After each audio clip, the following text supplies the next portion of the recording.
औज़ु बिल्लाहि मिनश्शैतानिर्रजीम बिस्मिल्लाहिर्रहमानिर्रहीम। व्यूवर्स अस्सलामु अलैकुम। व्यूवर्स मैं हूं आपका मेज़बान सैयद अहमद समी और आप देख रहे हैं सैयद अहमद समी यूट्यूब चैनल रावलपिंडी इस्लामाबाद से। व्यूवर्स आज सबसे पहले तो खबर आपको दूंगा कि आज पीर का दिन था और पीर के दिन आज अदालत खुलनी थी, तो सुप्रीम कोर्ट ऑफ पाकिस्तान भी खुल गई। लेकिन उससे पहले मैं खबर आपको दूं कि आज इमरान खान यानी कि जो पीटीआई के मुर्शद हैं, मुर्शद की आज दोबारा धमाकेदार एंट्री थी इस्लामाबाद हाई कोर्ट में। मैं यहाँ पे अरबाब इख्तियार से ये पूछना चाहता हूँ कि आज भी तो इमरान खान आया, 7 मुकदमात में उसकी बेल भी हो गई और वो अदालतों में भी पेश हुआ, ना कोई गमला टूटा, ना कोई पत्ता हिला, ना कुछ हुआ, ना कहाँ हुआ, और तुम्हारी जो शरपसंदी थी वो जगह पर रह गई। उस दिन आखिर ऐसी कौन सी आफत थी कि जिस दिन 3000 आंसू गैस के शेल और 5000 फलाना और डिमकाना ये वो करके सबोताज करने की कोशिश की गई। और उस दिन आखिर चक्कर यही था, मैं जो आपको बताऊं वो चक्कर यह था कि इमरान खान को जज के सामने पेश ना होने दिया जाए और वो जो टाइम है वो ख़त्म हो जाए और हम इसको गिरफ्तार करें। वो हो नहीं सका क्योंकि अदालत ने एन मौके पे कहा कि जी इमरान खान साहब गाड़ी में बैठे, उनकी जाके उनके जाके दस्तखत करा लें। यहां पे मैं इस्लामाबाद हाई कोर्ट को भी कहूंगा कि हर चीज के अंदर पंगा लेने की रजिस्ट्रार की आदत, क्योंकि रजिस्ट्रार कौन है? रजिस्ट्रार जो है वह हुकूमत का मुंतखब नुमाइंदा, मतलब हुकूमत जो होती है वो अपॉइंट करती है। तो नवाज शरीफ और शहबाज शरीफ ये जो पिछले 40 साल से पंजाब के अंदर हुकूमत कर रहे हैं, तो एक चपरासी से लेके एक आला ओहदेदार तक, जिसको हम लोग एस्टेब्लिशमेंट कहते हैं, जिसको हम लोग जिसे कहते हैं मोतबर हल्के कहते हैं, उनके अंदर इनका कारिंदा, इनका नमकख्वार, इनका जनाब रिश्वतखोर, इनको किकबैक करने वाला, इनको मनी लॉन्ड्रर वो मौजूद है। और वही supreme court Islamabad high court का जो रजिस्ट्रार है, तो उसने वो हर दफा ऑब्जेक्शन क्या लगाता है? बायोमेट्रिक नहीं हुई। और इमरान खान है वो जो जिसकी तुम बायोमेट्रिक मांग रहे हो, वो 22 करोड़ आवाम का वजीर आजम रह चुका है। उसकी बायोमेट्रिक, तुम्हें शर्म आनी चाहिए तुम जैसे लोगों के कि तुम उसकी बायोमेट्रिक मांगते हो। हर बंदे 2, 4, 10 हो सकते हैं, लेकिन जिसके खिलाफ तुम लोगों ने दहशतगर्दी का मुकदमा बनाया वो एक ही इमरान खान है, जो तुम्हारे आकाओं ने बनाया हुआ है, जिसके अंदर वो मुच्छों वाला बंदर शामिल है, जिसके अंदर शहबाज शरीफ शामिल है, जिसके अंदर वो 3 इंच के प्लाट वाली खातून शामिल है।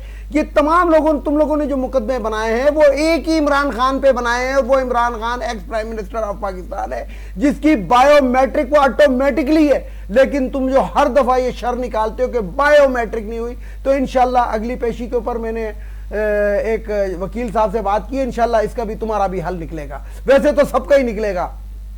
और दूसरी तरफ मैं आपको बात बताऊं कि इमरान खान आए, धमाकेदार एंट्री इस्लामाबाद के अंदर की, इस्लामाबाद हाई कोर्ट में पेश हुए, 7 उसके अंदर जमानतें कराई और जनाब तमाम उनके अंदर घूम फिर के उसके बाद वो लाहौर के लिए भी रवाना हो गए। लेकिन बात मैं यहां पे ये करूं कि आज सुप्रीम कोर्ट ऑफ पाकिस्तान के बाहर जो 3-4 दिन से मैयत पड़ी हुई थी, जो जनाजा पड़ा था, उसका मुंह देखना था आज जनाब जस्टिस उमर अता बंदियाल साहब ने।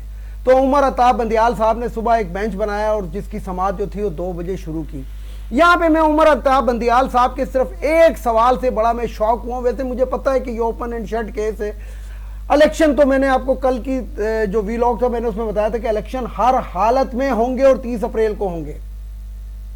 लेकिन मैं उमर अता बंदियाल साहब के एक सवाल से बड़ा शॉक हुआ, और मैं ही नहीं हुआ, तमाम दुनिया इससे हुई होगी कि जनाब क्या इलेक्शन कमीशन का इख्तियार है डेट को आगे ले जाना? यह सवाल मेरी समझ से बाहर है। इसलिए कि अगर इलेक्शन कमीशन का इख्तियार था तो आप अपने पहले वाली जजमेंट में कह देते कि इलेक्शन कमीशन डेट दे। आपने क्यों कहा कि सदर पाकिस्तान डेट दे, उसकी मुशावरत से डेट दी जाए? तो इसका मतलब है हाँ, अगर सदर पाकिस्तान के साथ मुशावरत करके डेट आगे बढ़ाई जाए वो एक अलग सेपरेट थिंग थी। लेकिन यहां पे तो उसने आज खुद बढ़ाई है।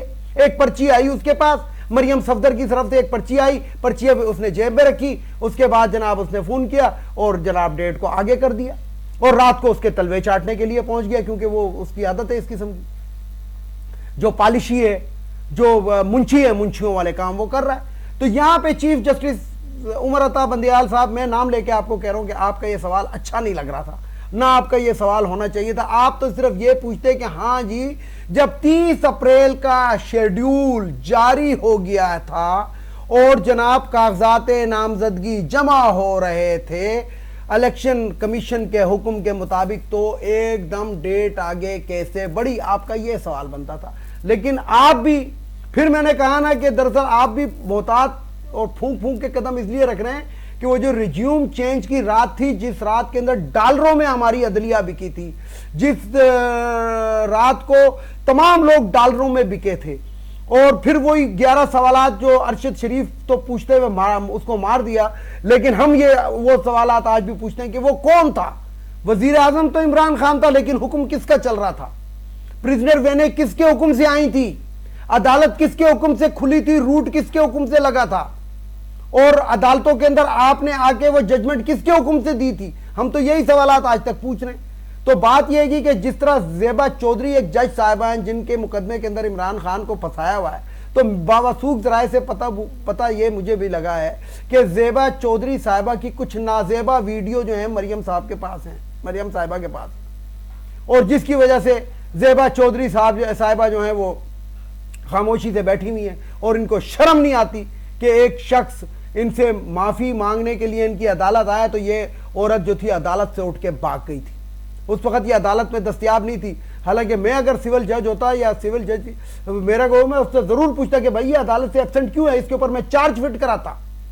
और ये इमरान खान ने कहा था कि ज़ेबा साहिबा आपके खिलाफ हम लीगली एक्शन लेंगे, जिसको एक अना का मसला बनाया हुआ है। दूसरी तरफ मरियम सफदर जो है वो तस्वीरें रख रख के रिटायर्ड जजों की, हाजिर जजों की वो इस पीछे कर रही है, तो इन अदालतों के ऊपर वो नहीं फिर रहा है। इसलिए कि फिर वही वाली बात कहूंगा कि कुछ जजों की भी वीडियोस हैं, और जो फिर जजेस ये रिमार्क भी दे देते हैं कि कुत्ते भौंकते रहते हैं लेकिन राह गुजर देते हैं। सही कह रहे हैं आप, सही कह रहे हैं। अगर आपकी वीडियो से आप खुल के आवाम के सामने आए, आपको आवाम को बताएं कि जनाब हमसे इन्होंने यूं करके वीडियो है, बहरहाल हम आवाम के और आइन के हक में फैसला देंगे, आइन के हक में फैसला देंगे। आइन आप आवाम पे वो क्या कहते हैं एहसान मत करें, क्योंकि जो एहसान आपने 4 अप्रैल की रात को किया था वो हम भुगत रहे हैं 1 साल से। तो बहरहाल चलते चलते मैं आपको एक और बात बताऊं। आज वो जो क्राइम मिनिस्टर ऑफ पाकिस्तान है शहबाज शरीफ, उसकी एक तस्वीर आई कि जनाब वो आटा जहां पे मुफ्त मिल रहा है, लोगों में घुल मिल गए।